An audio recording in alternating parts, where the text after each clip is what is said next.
welcome you all to our today's research clinic at MAHSA University. This research clinic has jointly been organized by Faculty of Medicine, Biosciences and Nursing, along with Faculty of Dentistry, MAHSA University. Today we have selected a topic on grammar of statistics for your research. As we know, statistics is one of the areas which actually disturbs the medical and dental researchers every time, from the calculation of the sample size to different data analysis methods, then interpretation of data, so many things. So, to throw some light on all these aspects, we are fortunate to have an expert statistician, Madam Nurul Jana binti Noor Azmi, with us today. We wholeheartedly thank her for agreeing to deliver a talk on it. We believe that our today's research clinic will definitely help our colleagues, our students who are planning for a new research project, or maybe who are already undergoing some research projects. So with this, I'd like to request Dr. Shilagna to introduce our speaker of today. Thank you very much, Dr. Pallav. Welcome, everyone. I would like to welcome Madam Nurul Jana and wholeheartedly thank her for agreeing to conduct this particular research clinic. I would like to introduce Madam Jana to everyone. Madam Nurul Jana is a lecturer in biostatistics at Faculty of Dentistry, MAHSA University. She graduated from University Science Malaysia, doing MSc Medical Statistics, and started her career at the Center of Excellence for Research in AIDS in the University Malaya for 4 years before joining MAHSA University in early 2021. She has received training in Singapore General Hospital. She initiated the use of online research database called Research Electronic Data Capture REDCap in University Malaya, which we will again request her to talk on this in upcoming research clinic. And also in other institutions, she has introduced that, such as Ministry of Health in 2015. To date, the online database is being used in 12 institutions in Malaysia. She is involved in teaching undergraduate and postgraduate students in MAHSA, and on top of that, she actively is involved in providing consultation to students and staff and assist in performing appropriate statistical analysis, reporting of results, and sample size calculation. Basically, she is a one stop solution for us. Whenever we have any problem in statistics, we reach her. So it will be very helpful to all our undergraduate, postgraduate students who are struggling with their research, also the staff who are drafting research proposal, as well as struggling with choosing appropriate statistics for their data analysis. I welcome Madam Nurul Jana. The stage is yours. Please go ahead.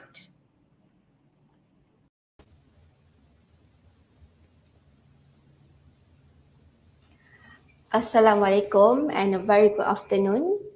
Thank you, Dr. Pallav and Dr. Sulatna, for inviting me here today. Today, the topic that I'll be talking about is an overview of basic statistical data analysis. As you are aware, statistical method is a very crucial part in research methodology. So without having knowledge of statistics, you will not be able to understand your research very well. So for today, I'm actually going to explain to you the basic terms that you always find throughout your research process, starting from preparing your research proposal until you publish your research report. And then I'm also going to show you the step in choosing basic statistical tests for your research. Okay, statistics is a branch of science that deal with the collection, organization, analysis of data, and also drawing inferences from the sample to the whole population. So biostatistics is also a part of statistics. So the only difference with statistics is that biostatistics use data that are from health-related field, including medicine, biology, and also public health. The first term that you have to understand is variable. You will always find this term when you carry out statistical analysis. Variable refers to a person, place, thing, or phenomenon that you are trying to measure in some way. For example, diastolic blood pressure, heart rate, age of patient, height, weight, education level, marital status. All of these are called variable. Variable can be divided into qualitative and also quantitative. Qualitative is also called as categorical, which can be divided into nominal and also ordinal. Quantitative is also called as numerical, can be divided into discrete and also continuous, which is can be further divided into ratio and also interval.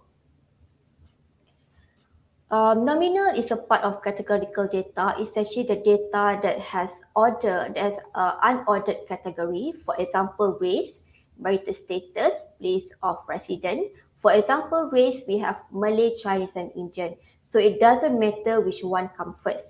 Ordinal is also a part of categorical data. So we rank the data according to some criteria. We call it as the order categories. For example, disease severity that consists of mild, moderate, and also severe. Discrete is a part of numerical data, so it's actually a values that can be assumed only whole number. So it cannot have decimal places. It can be count, for example, number of students, number of trees extracted. Continuous is also a part of numerical data. It can be measured, for example, height, weight, and also age.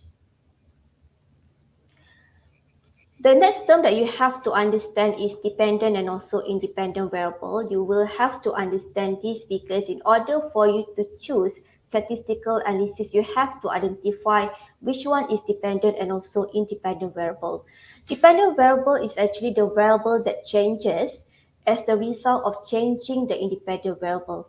It is actually the variable that we are interested in, or we call it as the outcome of the research. When we talk about the outcome of the research, we actually talk about the dependent variable.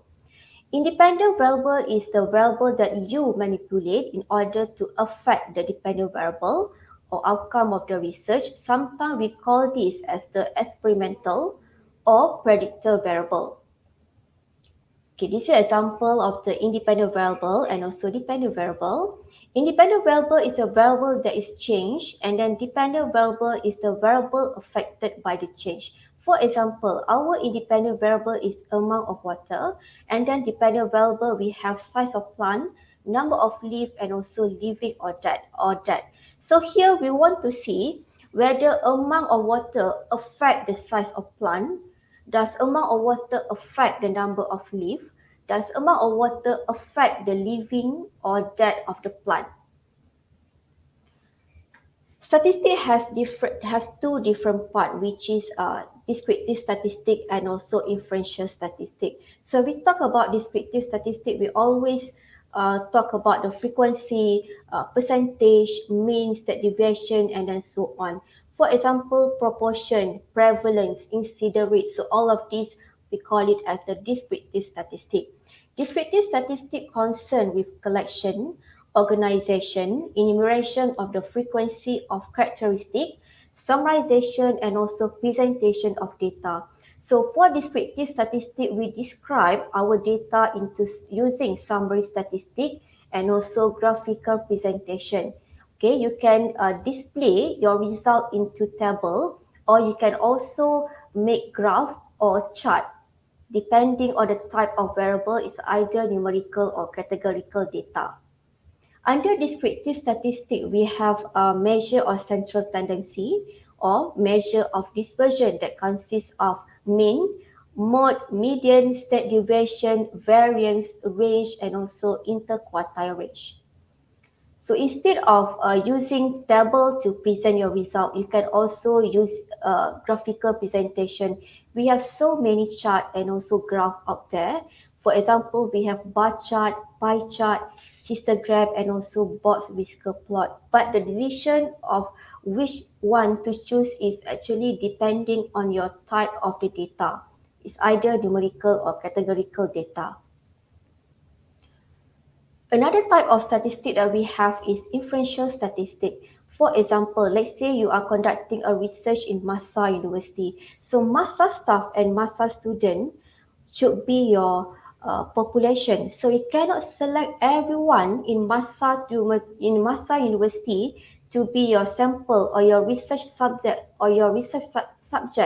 because there will be a lot of people. So by applying sampling technique and also by calculating sample size, and then you will have to identify the number of sample or subject to be included in your research. So once the data has been collected, okay, you can then use statistical analysis to analyze the data to draw inference, estimate or conclusions about the population. So actually the purpose of using inferential statistics is to answer your research hypothesis. So you have to understand about your hypothesis as well. We have two different types of hypothesis, null hypothesis and also alternative hypothesis. Null hypothesis, or we call it as H-null, is actually denotes that there is no relationship between the population variable in question. Alternative hypothesis, or we can use the symbol H1 or HA as alternative, denotes that the statement between the variable is expected to be true. It's actually the inverse of null hypothesis. For example, your null hypothesis is to determine whether there is a association, there is no association between gender and also education level. So your alternative hypothesis should be there is association between gender and also education level. So it should be inverse of null hypothesis. So once you have decided your hypothesis, you have to decide which type of statistical analysis to answer your research hypothesis. So actually we have three different levels of statistical analysis. We have basic statistic, intermediate statistic and also advanced statistic. So for advanced statistic, we always use statistical software such as Data, R and also SAS. So we cannot use SPSS to run advanced statistic. And then for basic statistic, we always use SPSS, but you can also use any kind of software that you are interested in. So for today, I'm going to explain to you the difference between parametric and also non-parametric tests. If your data is normally distributed, okay, and then you can use parametric tests. If your data is not normally distributed, your data is skewed or no distribution, or your data you only have like a very small sample size, and then you can use non-parametric tests. So the first thing that you have to check is the normality distribution. You have two different ways of checking normality distribution. So the first thing is by plotting a histogram and then see whether there is a bell curve shape or not. And the second one is by using Kolmogorov-Smirnov test or Shapiro-Wilk test. So if you can see here, this is the histogram that shows normal distribution. So instead of using histogram, you can use Kolmogorov-Smirnov test if you have sample or data more than 50, or if you have less than 50, you can use Shapiro-Wilk test to check the normality. This is an example of the test of normality by using SPSS. So here, let's say if your sample is less than 50, and then you can use Shapiro-Wilk test. So you can see here the p-value is 0.92, which is more than 0.05. So it means that the data is normally distributed.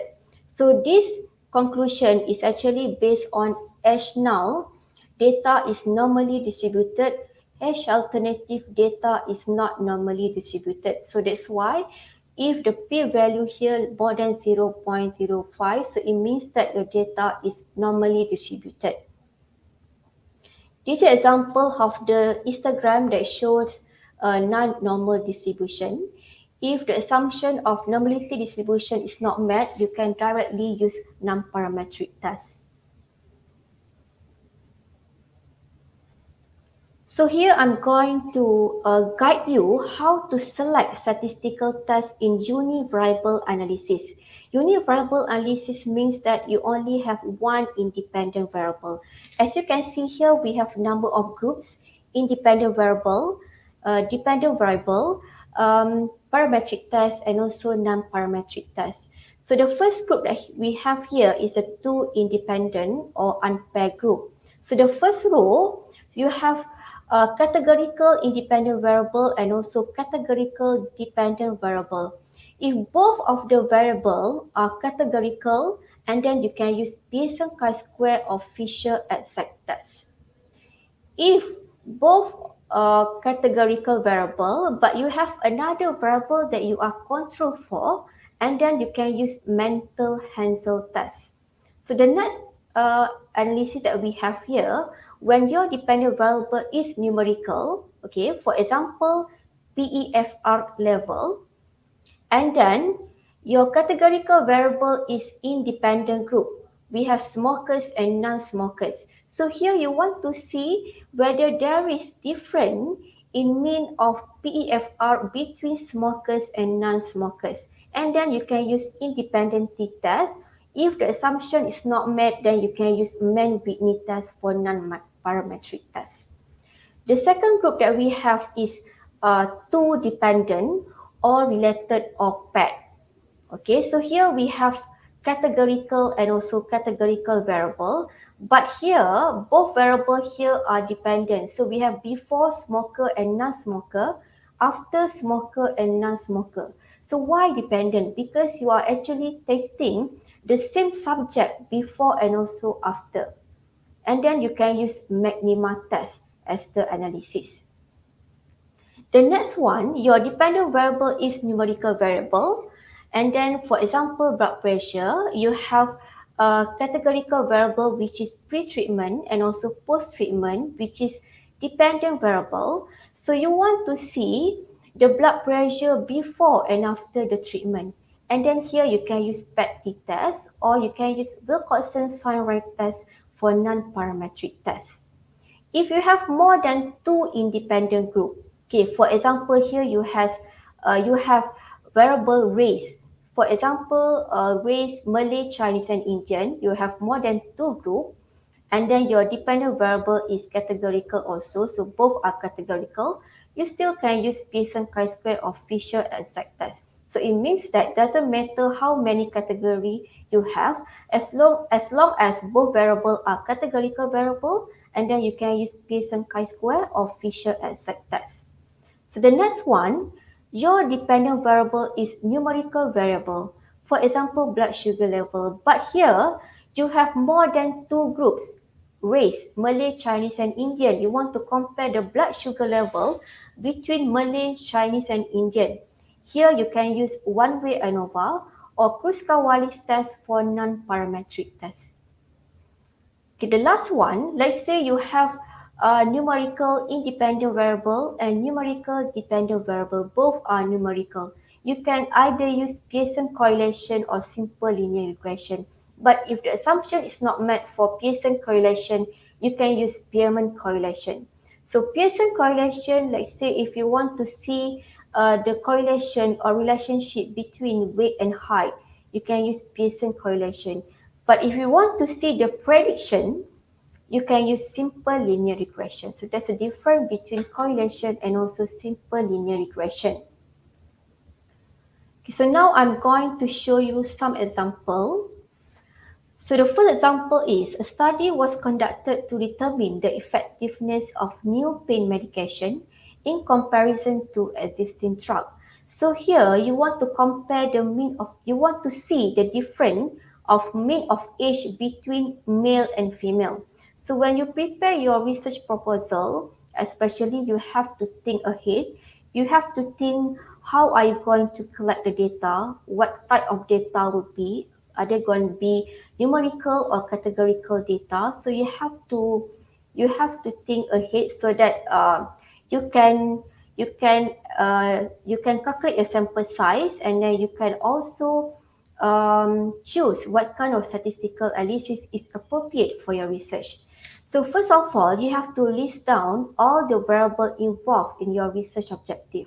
So here, for example, we have variable age, okay, and then we also have variable gender, which is male and female. So once you list down all the variable, you have to identify the type of variable, whether it is categorical or numerical. So here age is numerical variable. So gender here we have male and female is categorical variable with two level. So here our dependent variable is age because we want to compare age between male and female. And then we can use independent t-test as our statistical analysis. So once you have identified your statistical analysis, and then you have to check the assumption whether you can use the test or not. So first thing that you have to check is the data should be normally distributed in each group, and then you also have to check the population variances are homogeneous between the group. This is an example of the dataset in SPSS. So here age is numerical variable and then gender is categorical variable, male and also female. First thing that you have to check is to check the normality assumption. So you can plot the histogram or you can also use test of normalities, either Kolmogorov-Smirnov or Shapiro work. As you can see here, since our data have more than 50 samples, then you can use Kolmogorov-Smirnov test. So since the p-value here are more than 0.05, so it means that the data is normally distributed. And then you can proceed with the independent t-test. So once your assumption is met, then you can run the analysis and then interpret the result. So once you run the analysis, you can see here your p-value is 0.705. So your p-value is more than 0.05. So it means that there is no significant difference in the mean age between male and female because the p-value here are actually more than 0.05. So the next example is a study tested whether cholesterol was reduced after using a certain brand of margarine. So here you want to see the difference in mean of cholesterol level before and after 4 weeks. First of all, you have to list down all the variables. So we have variable cholesterol, and then we have before and after 4 weeks. Cholesterol is numerical variable. Before and after 4 weeks are dependent sample. Why dependent? Because you are testing the same subject before and after 4 weeks. So here you can use PET t-test as your statistical analysis. So once you have decided, you have to check the normality distribution of the differences between after and also before. This is example of the data set. So here we have variable before, where the after 4 weeks and also type of margarine. So the first thing that you need to do is you have first you need to compute the new variable, which is you have to compute the differences between after 4 weeks and also before. So once you get the value of the differences, and then you can plot the histogram and then check the test of normality. So here you have less than 50 sample, and then you can use Shapiro work test, which is 0.92. So it means that the data is normally distributed. So once you have checked the assumption, you can then run the analysis. As you can see here, the p-value is less than 0.001, which is less than 0.005. So here the p-value should be less than 0.005 in order for you to get the significant data. If it's more than 0.05, it means that the result is not significant. So since the result here is less than 0.05, so it means that there is significant mean difference of cholesterol level before and after 4 weeks. So if you use SPSS 27 or 28, you will get the result like this, less than 0.001. But if you use SPSS 26 and below, you will get you will see 0.000. But when you present your result, you cannot mention 0.000. You have to put less than 0.001. So the next case, a study contains information on 78 people using one of three diets. So here we have three different diets and we have 78 data altogether. So we want to know which diet is best for losing weight. We have variable weight loss here, losing weight, and then we also have variable diet. Okay, weight loss is numerical data. Diet we have categorical data with three categories. Okay, so here you want to compare the weight loss between the diet categories. Since the diet categories has more than two groups, and then you can use one-way ANOVA as your statistical data analysis. After that, you check assumption for one-way ANOVA. First of all, you have to check the normality assumption, and then the second one, you have to check the homogeneity of variance. This is an example of the data set. So we have variable diet. This is a categorical data. We have diet 1, diet 2, and also diet 3. And then we have weight loss variable here. We have the data, all data is numerical data. So you want to compare the weight loss between the diet category. After that, you check the normality assumption. As you can see, since our data have more than 50 sample, you can use Kolmogorov-Smirnov test. So all the p-value here are more than 0.05. So it means that your data is normally distributed. Okay, so once your assumption is met, and then you can run the analysis and then interpret your results. So here, as you can see here, the p-value for one-way ANOVA is 0.007, which is less than 0.05. So it means that the mean of weight loss is significantly different among the diet group. But since we have more than two groups here, so we want to know which pair that are actually significant, which group that are actually significant. So to do this, you have to proceed with post hoc test or multiple comparison procedure.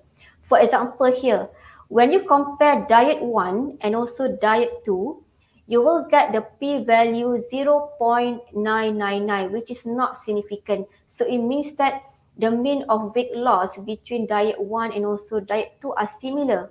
Okay, so when you compare diet 1 and diet 3, the p-value is 0.019. So it's significant. So there's difference between, the weight loss is different between diet 1 and also diet 3.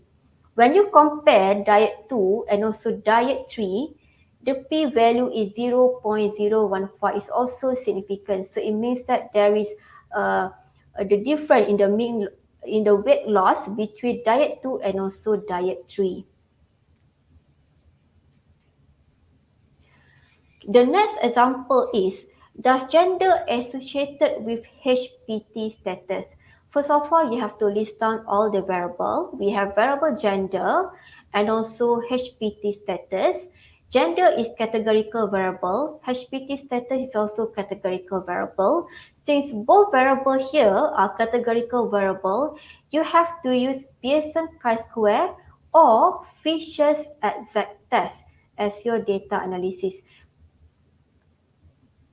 Okay, you can check the assumption of Pearson chi-square or Fisher's exact test.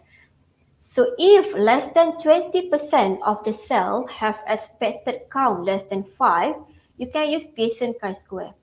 If you have more than 20% of the cell has expected count less than 5, use Fisher's exact test. This is an example of the data set.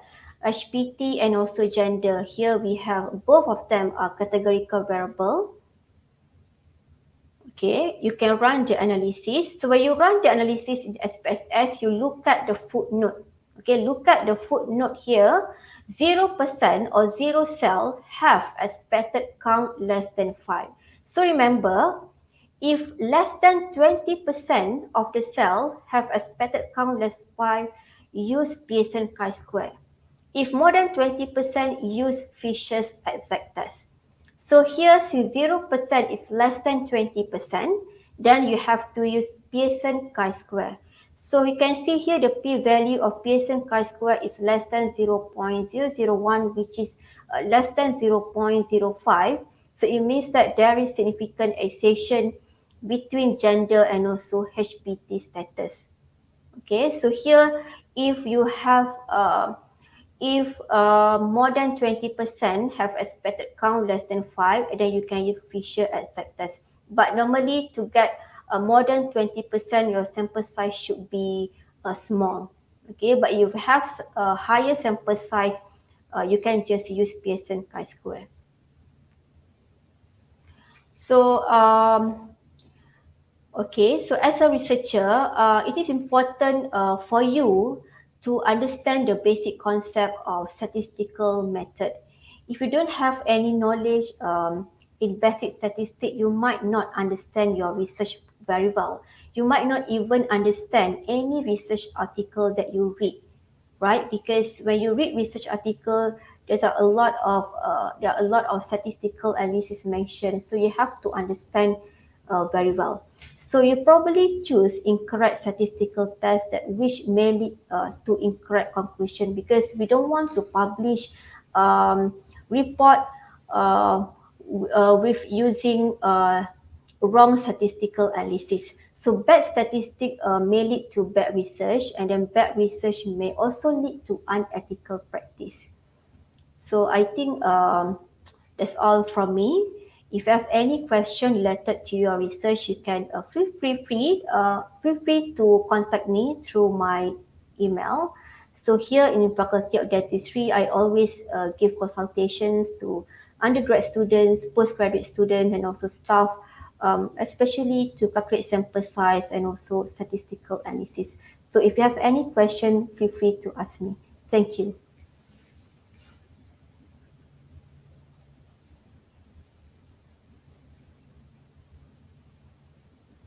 Thank you so much, Madam Jana. It was a wonderful experience for all of us. We are amazed how Madam Nurul Jana explained the fundamentals of statistics in such a simplified manner. And one of the best basic statistics explanation I have heard. This one is truly. And the good news for us is this video will remain in MAHSA FP and YouTube, and we can all use it for our ready reference. Thank you once again. And Dr. Pallav, what do you have to Yes, say about this? yes.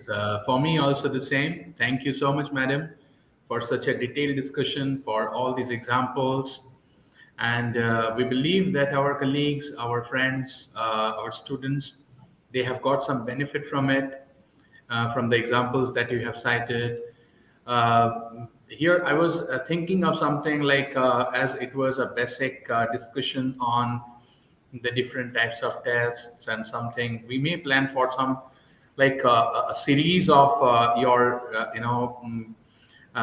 presentations, your guidance to our students, where we can discuss about more detailed things regarding individual tests, how they should choose it, how they should perform it, or maybe some workshops, hands-on, face-to-face, where we can invite our colleagues, our students to participate and to have some knowledge from you. So that will be really, really helpful. Thank you again, madam. Thank you so much. You are Thank you welcome. again. Thank you again, madam. Thank you, everyone who have joined with us. We have got excellent comments from our research directors, our deputy deans. Thank you, everyone, for supporting. Thank you. Stay well. Bye bye. Thank you, madam. Bye bye.